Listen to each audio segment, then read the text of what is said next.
E aí, pessoal, tudo bem? É um prazer ter vocês aqui. Meu nome é Adriano, sou professor de robótica do Método Tron. E nós vamos iniciar nesse curso uma forma muito bacana de poder se divertir, construir robôs. E aí, estão preparados? Vem comigo.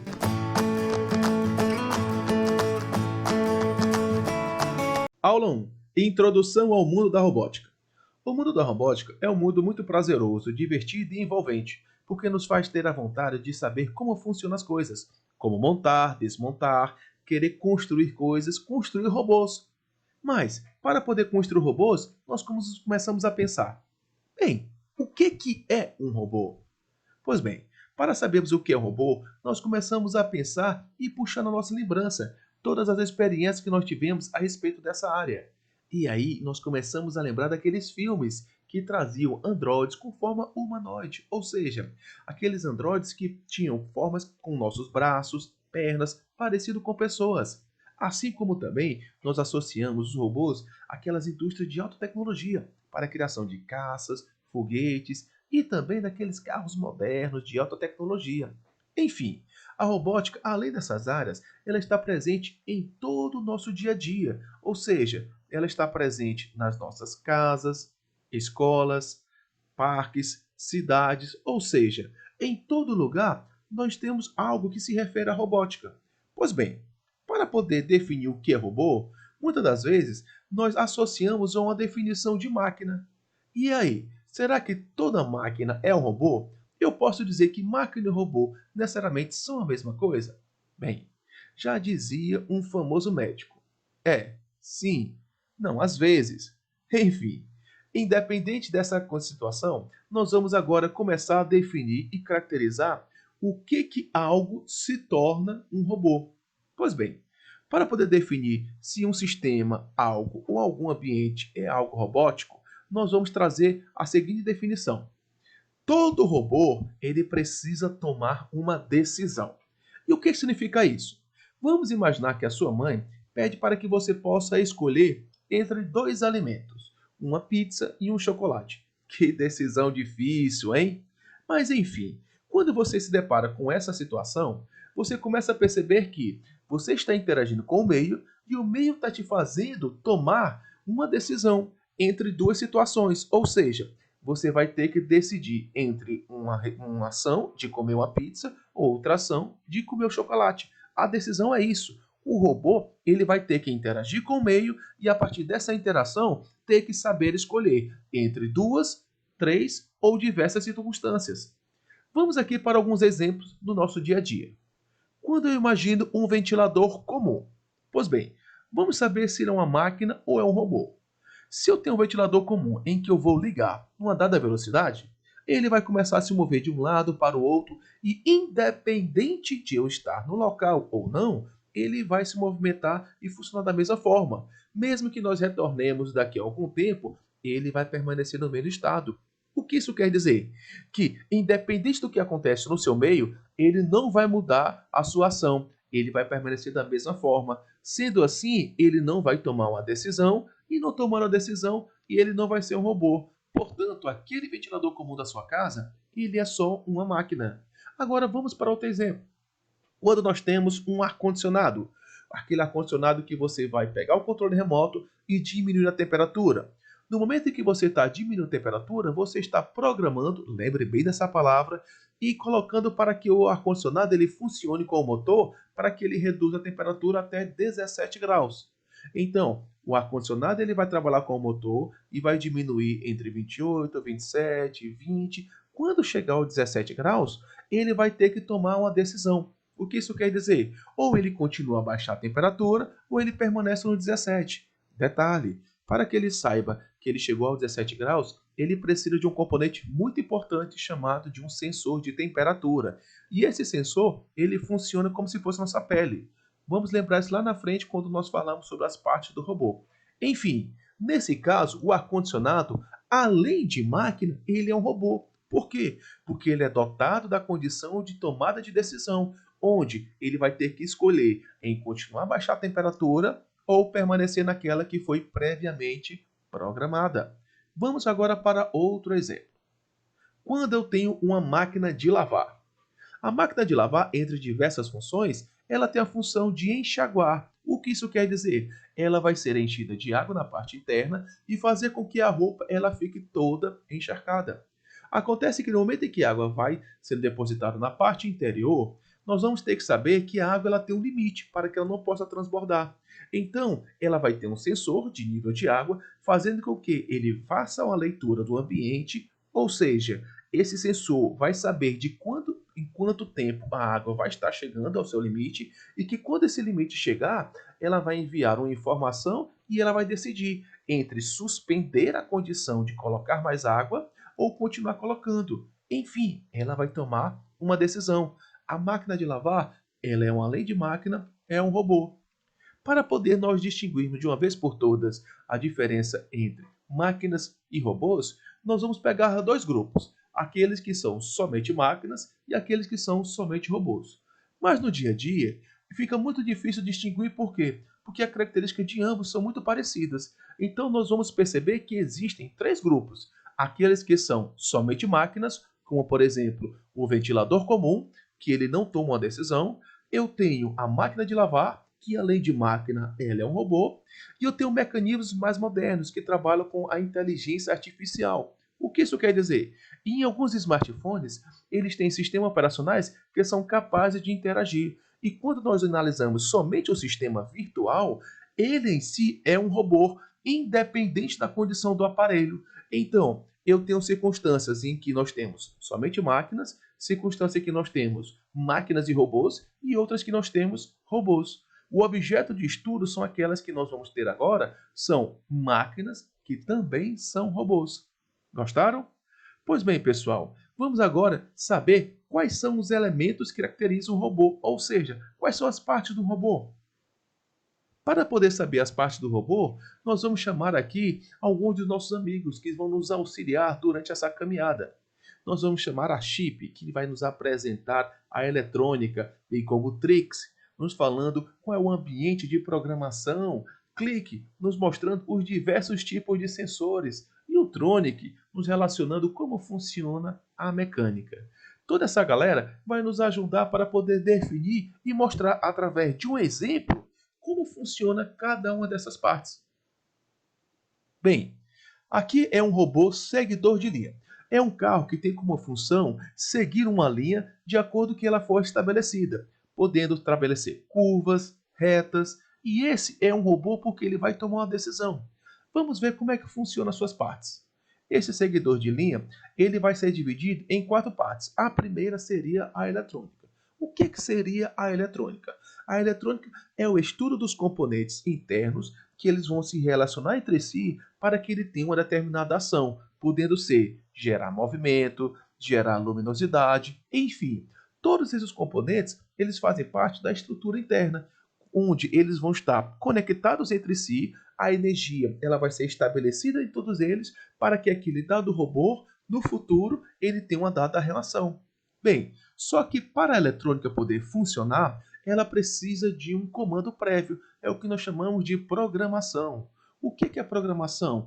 É programar uma ação estabelecida anteriormente, onde nós vamos ter uma placa de controle, que funciona como se fosse um cérebro, e o computador vai ser conectado a ele para que nós possamos inserir essas informações. Essas informações são códigos, que elas vão ser justamente levadas ao comando e fazer com que o nosso carro possa fazer um caminho de um lado ou de outro. A terceira parte são os sensores. E como nós entendemos, sensores é um meio de percepção e análise do meio. Os sensores para os robôs são como os nossos sentidos, ou seja, olhos, ouvidos, nariz, tato, ou seja, a nossa pele. Enfim, nesse caso, esse sensor é um sensor de linha. Esse sensor de linha localizado na parte inferior, ele vai fazer a leitura da pista, onde aonde for tracejado, aonde tiver essa linha, ele vai assim observar, levar essa informação de leitura, fazendo com que o robô ele possa controlar os carros para poder fazer a direção de um lado ou de outro. Mecânica. A última parte da robótica é a estrutura de poder relacionar todos os componentes de uma forma em que a função final daquele projeto construído atinja a sua finalidade. Bem, Vamos aqui ao exemplo. Apresentamos o nosso Robotron, que é o nosso carro, que nós vamos trazer justamente a questão de um seguidor de linha. O Robotron, como seguidor de linha, ele vai fazer a seguinte situação.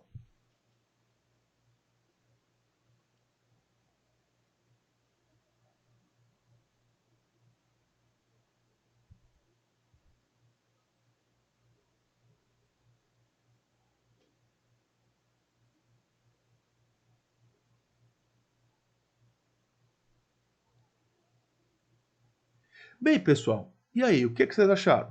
Vamos fazer uma revisão? Nós falamos do conceito do que é um robô.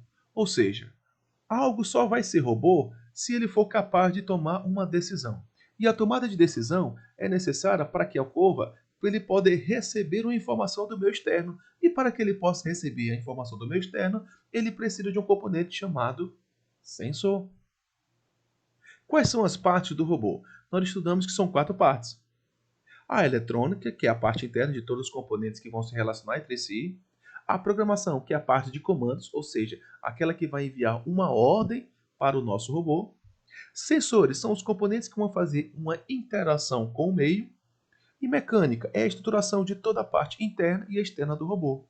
E aí, pessoal, gostaram? Então encontro vocês até a próxima aula. O que é eletrônica?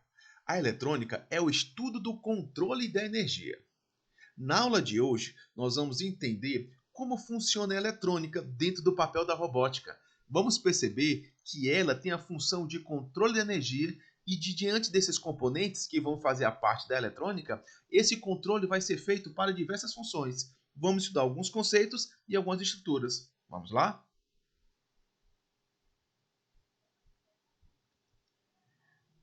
A primeira definição que nós vamos ter é sobre o que é a eletrônica básica.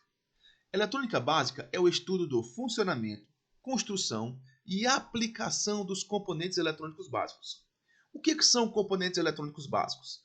Componentes são pequenas estruturas e unidades, que eles vão ter funções diferentes para o controle geral da eletrônica. Vamos fazer a seguinte comparação. Vamos imaginar o nosso corpo humano e identificar as estruturas internas. Bem, o nosso corpo tem o cérebro, que ele tem uma função específica de comando para as demais funções do corpo. Assim como o coração tem outra função específica, que é bombear, enviar sangue para todo o corpo. Nós temos o pulmão, que serve para poder auxiliar na respiração. E os rins, que servem para poder filtrar o sangue. Quando nós vemos o sistema circulatório, observe que o sistema circulatório ele se integra, ele se aproxima do coração para aumentar a função de circulação, fazendo com que, diante do sistema de veias e artérias, se comunicam com o coração e poder distribuir o sangue para todo o corpo. Sistema ósseo, ele serve para sustentação e locomoção. Bem, galerinha, o que nós temos que ver agora? Que cada uma dessas unidades, elas correspondem como se fossem aqueles componentes eletrônicos, onde eles isolados têm funções específicas, mas eles vão se integrar para poder o corpo ter todo o funcionamento. Vamos agora à imagem de um robô de forma humanoide. Em outras palavras, nós dizemos que a eletrônica estuda a função de sustentação feita com os ossos, como se fosse a estrutura interna do robô. O sistema circulatório, que ao invés de circular sangue, ele circula energia. O sistema nervoso, que ao invés de mandar sinapses e controles feitos através de neurônios, eles enviam comandos através da nossa placa de controle, que é feita pelo Arduino. Lembre bem dessa palavra, pessoal, que nós vamos estudar muito sobre ela. Nós falamos do sistema muscular, que ele é responsável pela locomoção. Enfim, a eletrônica é isso. O papel dela é estudar que cada parte interna tem uma função e elas vão se agruparem para ter uma função geral. No nosso dia a dia, nós vemos diversos aparelhos que são eletrônicos. Aparelhos que trazem, através de funcionalidades diferentes, a mesma estrutura e a ideia do que seria a parte interna dentro da eletrônica. Quando nós vemos esses aparelhos que são games, TVs interativas, tablets, smartphones e até lavadoras de roupa, independente das suas funções, em aspectos gerais, pessoal, nós temos que perceber que a sua estrutura interna ela tem uma semelhança. Por quê? Porque elas são compostas de componentes eletrônicos e esses componentes eletrônicos eles são a união de pequenas unidades para o controle da energia. Vamos ver como é que seriam por dentro? Bem, se nós observarmos, cada um desses componentes eles podem ter uma estrutura ligeiramente diferente, mas em termos gerais, eles têm as mesmas propriedades, ou seja, diversos componentes, diversas unidades menores, que por terem funções diferentes, eles vão se juntar para fazer o controle da energia. Onde encontramos a eletrônica? Bem, quando pensamos em eletrônica, normalmente nós pensamos naquele ritmo de música dançante. Mas não, pessoal. A eletrônica ela está presente desde a indústria pesada, para poder fazer a construção e fabricação de veículos automotores, bem como a indústria fina, aquela para poder criação de circuitos cada vez mais tecnológicos e precisos. Bem, a eletrônica está presente em todos os ambientes. Mas acredite, além deles, ela está presente no nosso dia a dia. Nós temos que perceber que através de dispositivos que nós temos em nossas casas, que são tablets, celulares, computadores, TVs, relógios smartwatches, máquinas digitais, tablets e games, nós identificamos todos os componentes que têm e constituem a eletrônica, porque para eles poderem funcionarem, eles precisam, através da sua estrutura interna, ter esses componentes. Relação entre a eletrônica e a robótica. Vamos ver como funciona o elo em que uniu a função da eletrônica perante a função da robótica. Bem, a eletrônica é o controle da energia para diversas funções. O que a robótica fez? Fez com que, através da eletrônica, nós pudéssemos fazer essa ponte, esse elo, para poder, através dela, otimizar e potencializar. Imaginem diversos dispositivos que antigamente o ser humano utilizava de forma em que não necessitava de energia elétrica, mas depois utilizou a energia elétrica. A energia elétrica deixou essas estruturas cada vez mais autônomas. A robótica, se valendo disso, utilizou a eletrônica para poder fazer cada vez mais mecanismos mais modernos, mecanismos mais potentes, e utilizou ela para poder amplificar e potencializar.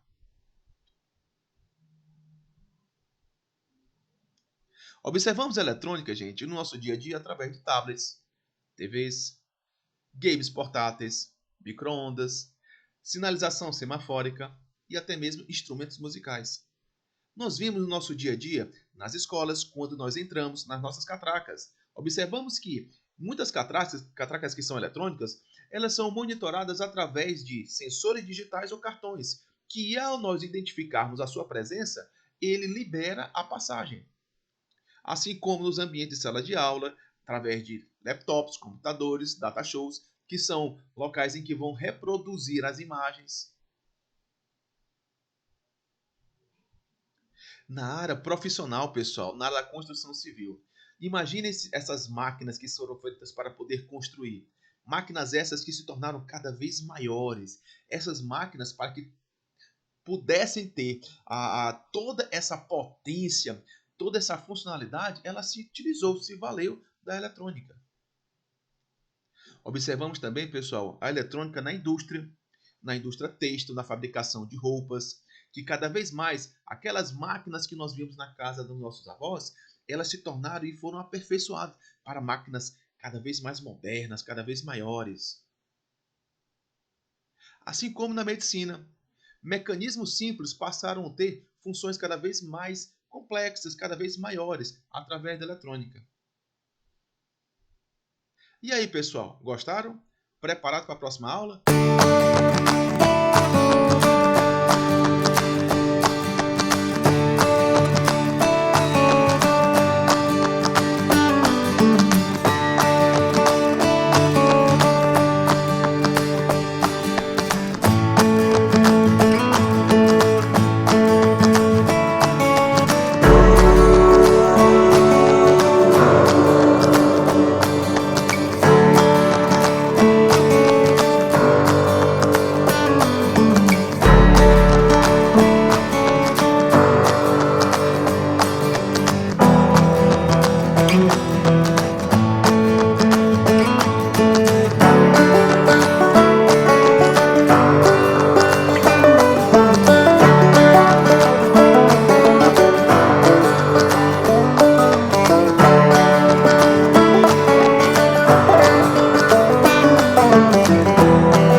pessoal, agora nós vamos mostrar a nossa plataforma de prototipagem.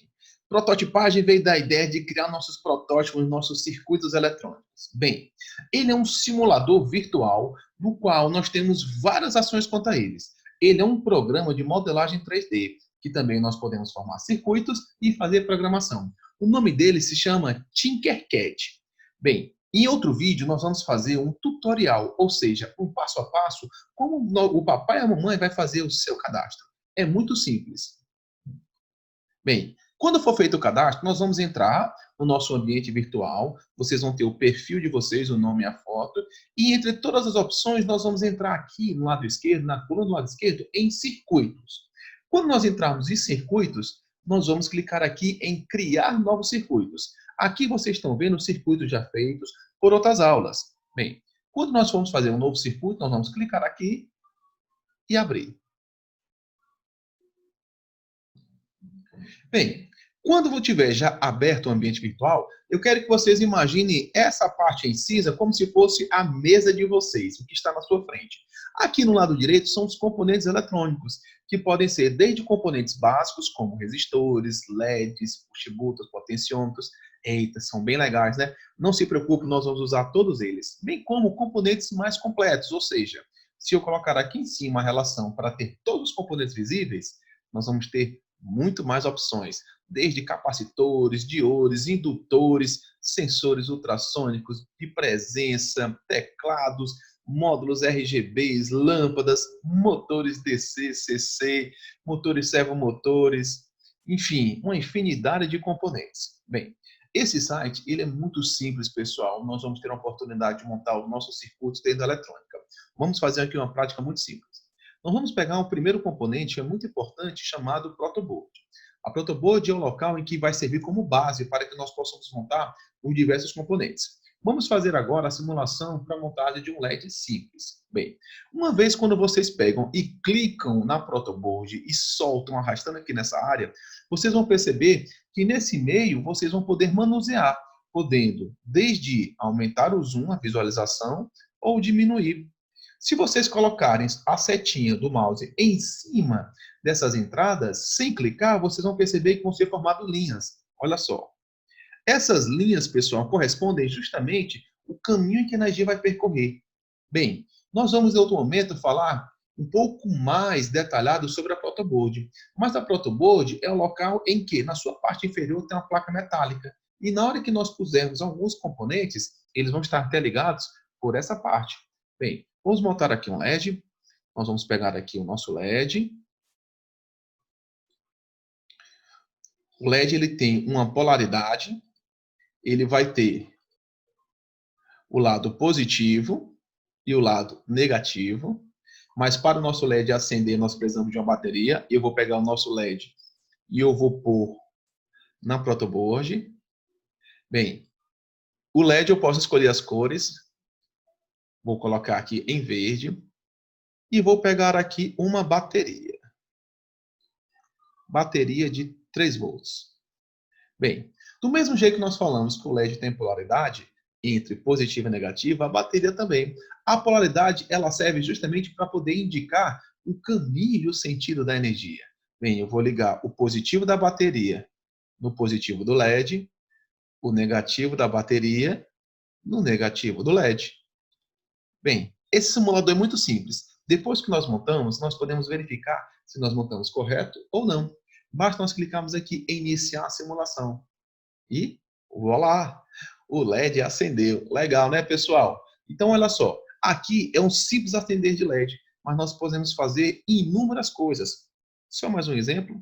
Vamos pegar aqui um push button, uma chave. E nós vamos colocar aqui.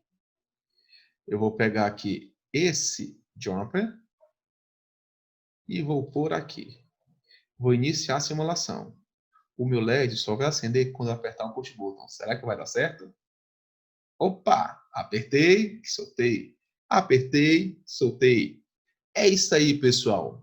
Esse simulador vai ser muito importante para que nós possamos montar os nossos circuitos. Então, a partir da próxima aula, nós vamos começar a fazer práticas mais profundas sobre eles. E aí, gostaram? Então, pessoal, espero vocês. Até a próxima. Tchau, tchau.